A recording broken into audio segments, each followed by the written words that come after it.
អវាទទី160ព្រះពុទ្ធតែងតែដាស់ស្មារតីឲ្យយើងភ្ញាក់ខ្លួនថាតថាគត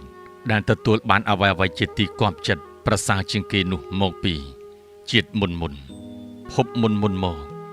កើតជាមនុស្សបានបំពេញបុណ្យកុសលជាចម្បងប្រសើរជាងគេក្នុងចំណោមមនុស្សច្រើនទាំងអស់ហើយមានស្មារតីតម្កល់ចិត្តមុតមមច្បាស់ប្រកបណាស់ជាប្រធានក្នុងកាយសុចរិតវចីសុចរិតមโนសុចរិតចំពោះការបរិច្ចាគទានសមាទានសិលការគោរពវត្តប្រណិប័តចំពោះមេត្តាបិតាសាមណៈព្រាហ្មណ៍ត្រកូលរៀមច្បងនិងកុសលធម៌ក្រៃលែងជាច្រើនការធ្វើបុណ្យកុសលនិងវត្តប្រណិប័តទាំងអស់នេះអ្នកត្រូវតែមានឆន្ទៈមោះមុតនិងគោលបំណងច្បាស់លាស់ក្នុងការធ្វើកិច្ចការទាំងនោះទោះបីការងារគ្រប់យ៉ាងនោះធំធ្ងន់ធ្ងរឬលំបាកមានឧបសគ្គស្មុគស្មាញខ្លាំងយ៉ាងណាក្តីក៏ត្រូវមានឆន្ទៈរឹងមាំមុតស្រួញបាញ់ឆ្ពោះទៅកាន់គោលដៅនោះដែរបើខ្វះឆន្ទៈហើយអ្វីក៏មិនអាចសម្រេចបានឡើយចូលអ្នកញ៉ាំងឆន្ទៈឲ្យមោះមុតសម្រេចបំណងដោយសេចក្តីមិនប្រមាទចុះអវាទទី161ព្រះពុទ្ធមានដីកាដាស់តឿនដល់បុគ្គលទាំងឡាយណាដែលមានជំងឺរោគាច្រើនគ្រប់សង្កត់ធ្វើឲ្យរាងកាយទ្រុឌទ្រោមក្រំគ្រាមានសេចក្តីទុក្ខលំបាកវេទនាឈឺចាប់ក្តៅក្រហាយអស់កម្លាំងកាយគិតច្រើនលំបាកចិត្តភ័យព្រួយបារម្ភអស់សង្ឃឹមក្នុងជីវិតជាដើមព្រះអង្គបានណែនាំឲ្យមានស្មារតីពិចារណារឿយនៅធម៌5ប្រការទុកសម្រាប់ជំនួយកម្លាំងចិត្តឲ្យមានស្មារតីល្អគឺ 1. ពិចារណាឃើញរឿយក្នុងកាយថាមិនស្អាតជាសម្បុកនៃរោគ 2. ពិចារណាឃើញរឿយថាក្នុងអាហារបរិភោគទៅជារបស់បដិគោល 3. ពិចារណាឃើញរឿយថាក្នុងលោកទាំងអស់នេះជាភាពមិនគួរត្រេកអរមិនគួរចោទចិត្តត្រេកត្រអាលនៅរបស់គ្មានខ្លឹមសារគ្មានទីពឹងឡើយ 4. ពិចារណាឃើញរឿយក្នុងសង្ខារទាំងពួងថារបស់មិនទៀងជារបស់ទុំកើតរលត់ទៅវិញជាធម្មតា 5. ពិចារណាឃើញនៅសេចក្តីស្លាប់តែមានប្រកបរបស់បុគ្គលម្នាក់បានធ្វើទុកសុបក្នុងសន្តានចិត្តបើបុគ្គលណាបានពិចារណាឃើញរឿយនៅគុណពិសេសនោះរមែងមានស្មារតីជួយកម្លាំងកាយកម្លាំងចិត្តឲ្យមានពន្លឺដេកជាដើម្បីរក្សាសុខភាពផ្លូវកាយចិត្តឲ្យរឹងមាំរហូតមានសមត្ថភាពធ្វើឲ្យជាក់ច្បាស់ដើម្បីកំណត់ដឹងនៅសង្ខារធម៌ទាំងគួរឲ្យនឿយណាយលះបង់នៅសេចក្តីប្រកាន់មាំរួចចាកអាសវៈបានដល់ទីបំផុតនៃសេចក្តីទុក្ខទាំងពួងអវាទទី162ថ្ងៃនេះជាថ្ងៃឧបោសថសិលចូលរក្សាអំពើល្អដោយសេចក្តីមិនប្រមាទចុះបុគ្គលអ្នកមានសិលជាបុគ្គលសម្ដីមាសសម្ដីឯកសម្ដីមិនស្លាប់ព្រោះបុគ្គលនោះមានពាក្យពិត4យ៉ាងគឺ 1. ពាក្យសច្ចៈ 2. បើដឹងត្រូវនិយាយថាដឹងបើមិនដឹងត្រូវនិយាយថាមិនដឹង 3. បើឃើញត្រូវនិយាយថាឃើញបើមិនឃើញត្រូវនិយាយថាមិនឃើញ 4. បើឮត្រូវនិយាយថាឮបើមិនឮត្រូវនិយាយថាមិនឮពាក្យពិតនេះហើយដែលរក្សាកេរ្តិ៍ឈ្មោះកិត្តិយសឲ្យមានតម្លៃដែលមិនអាចកាត់ថ្លៃបានដែលយើងម្នាក់ចង់បានក្នុងជីវិតរបស់យើងអវាទទី163ព្រះពុទ្ធគ្រប់ព្រះអង្គបំពេញបារមីបានត្រាស់ដឹងហើយតែងតែសម្ដែងធម៌បង្រៀនអំពីមេរៀនជីវិតពិតដល់សពសត្វទាំងអស់ឲ្យចេះរៀនរស់ជាមួយការពិតដែលជាសេចក្តីសុខពិតមិនคล้ายคลายដូចមេរៀនមួយដែលព្រះអង្គបានប្រាប់ថាអ្នកទាំងឡាយត្រូវព្យាយាមចម្រើនសេពគប់ឲ្យបានរឿយនៅធម៌4ប្រការនេះនាំឲ្យចម្រើនបញ្ញាមិនឲ្យសទ្ធាធ្លាក់ចុះក្នុងមិច្ឆាទិដ្ឋិជួយរក្សាចិត្តឲ្យប្រសើរខ្ពង់ខ្ពស់ធ ធម៌4ប្រការនោះគឺ 1. រៀនសេពគប់សប្បុរស 2. រៀនស្ដាប់ធម៌របស់សប្បុរស 3. រៀនយកចិត្តទុកដាក់នៅធម៌សប្បុរសប្រកបដោយបញ្ញាឈ្លាសវៃ 4. រៀនប្រតិបត្តិតាមធម៌របស់សប្បុរសឲ្យបានឃើញពិតដឹងពិតក្នុងសច្ចធម៌តាមហេតុផលត្រាស់ដឹងជ្រាបច្បាស់អស់សេចក្តីសង្ស័យរហូតបានសម្រេចមគ្គផលនិងព្រះនិព្វានគុណធម៌នេះបើកើតមាននៅក្នុងសន្តានចិត្តបុគ្គលណាហើយខ្លាចជាបុគ្គលមានបញ្ញាឈ្លាសវៃមានសទ្ធាជ្រៅតាំងមាំសុបក្នុងសមាទិដ្ឋិជាសាវកមានធម៌កតញ្ញូដ៏ប្រសើរចំពោះព្រះបិតាវិវត្តដាជាបុព្វការីគឺព្រះពុទ្ធដែលបានស្វែងរកធម៌មកបង្រៀនអប់រំកូនឲ្យបានសេចក្តីសុខរួចចាកទុក្ខទាំងពួងឱវាទទី164ការរៀបចំលំហាត់ជីវិតបើយើងចេះគណនាវិធីតាមរូបមន្តរបស់អ្នកប្រាជ្ញមានព្រះពុទ្ធដែលព្រះអង្គទ្រង់បានបង្រៀនយើងមានបញ្ញាយល់យកទៅដោះស្រាយវិញ្ញាសាជីវិតបានល្អត្រឹមត្រូវយើងក៏ទទួលលទ្ធផលនៃជីវិតបានល្អពេញចិត្តដោយសេចក្តីរីករាយវាអាស្រ័យទៅលើភាពឆ្លៀសវៃរបស់យើងម្នាក់ៗដូចនេះឯង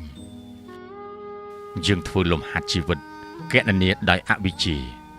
ទីបញ្ចប់ទទួលបានលទ្ធផលទុក្ខក្នុងទុក្ខតិភពបរាជ័យយើងធ្វើលំហាត់ជីវិតគណនាវិធីដោយវិជ្ជាទីបញ្ចប់ទទួលបានលទ្ធផលសុខក្នុងសុគតិភពជោគជ័យយើងធ្វើលំហាត់ជីវិតគណនាវិធីដោយមគ្គញ្ញាណទីបញ្ចប់ទទួលបានលទ្ធផលវិមុតតិក្នុងព្រះនិព្វានក្សេមចាក់ទុកចូលអ្នកព្យាយាមធ្វើវិញ្ញាសាជីវិតតាមកណនាវិធីមគ្គបដិបទាដ៏បរិសុទ្ធតាមរូបមន្តរបស់ព្រះពុទ្ធដោយសេចក្តីមិនប្រមាទចុះ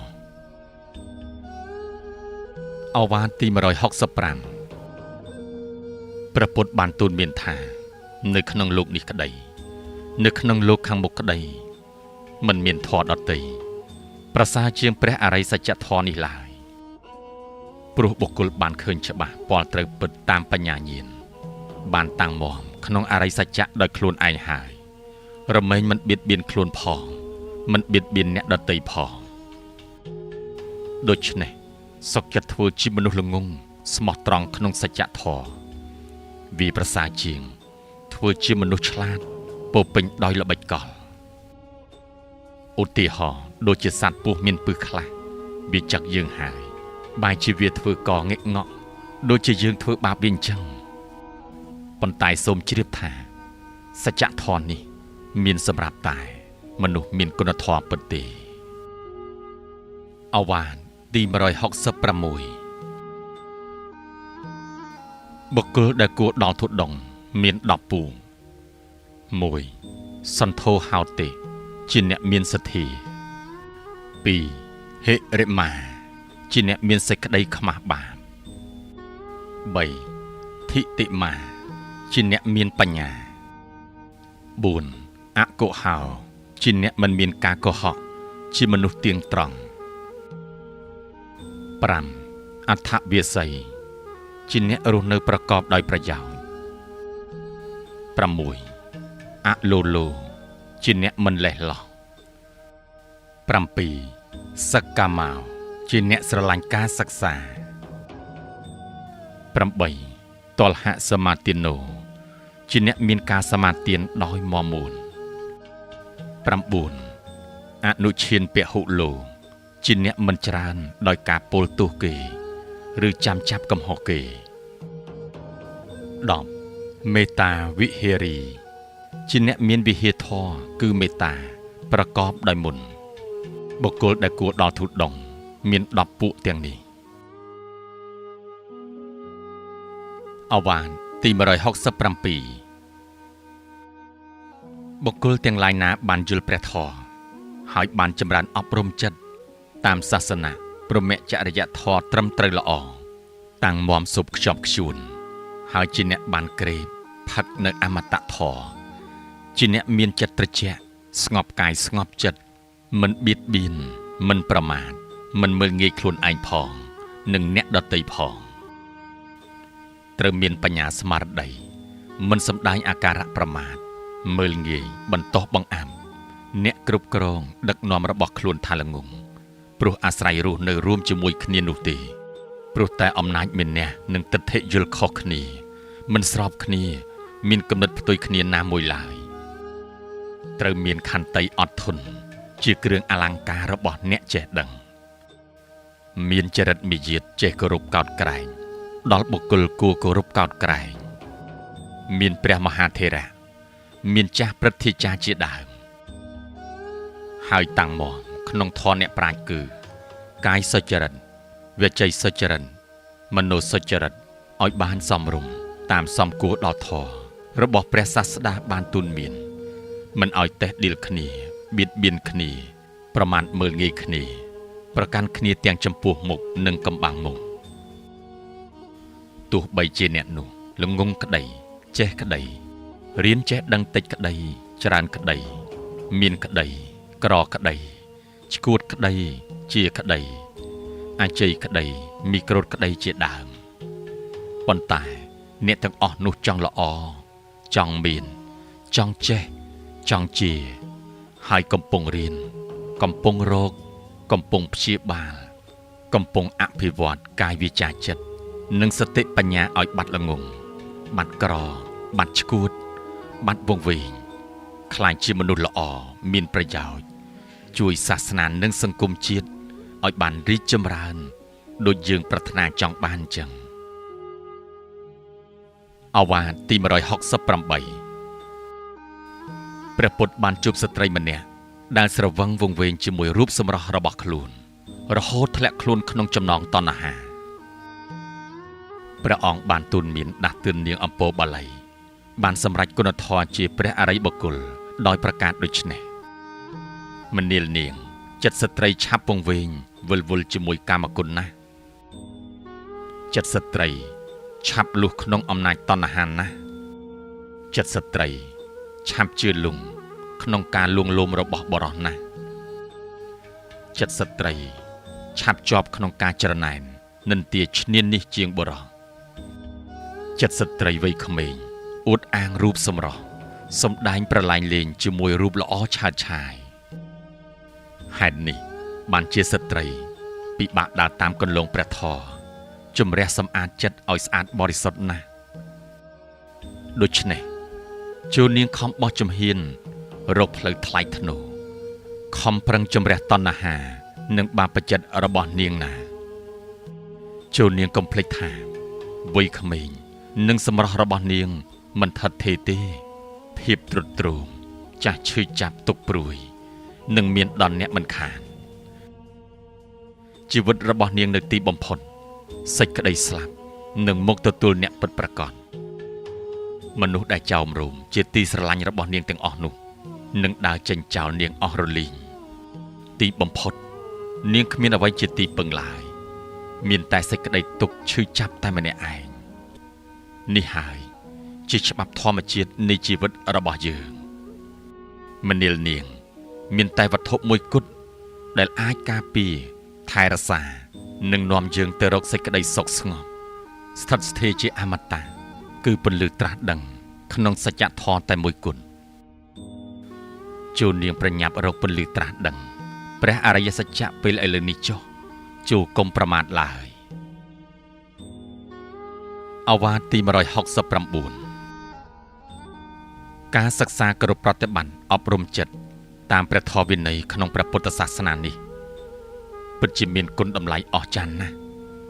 ព្រោះដើម្បីជួយបង្កើនសមត្ថភាពផ្លូវចិត្តរបស់យើងឲ្យចូលទៅដល់ឃើញសភាវៈពិតដោយខ្លួនឯង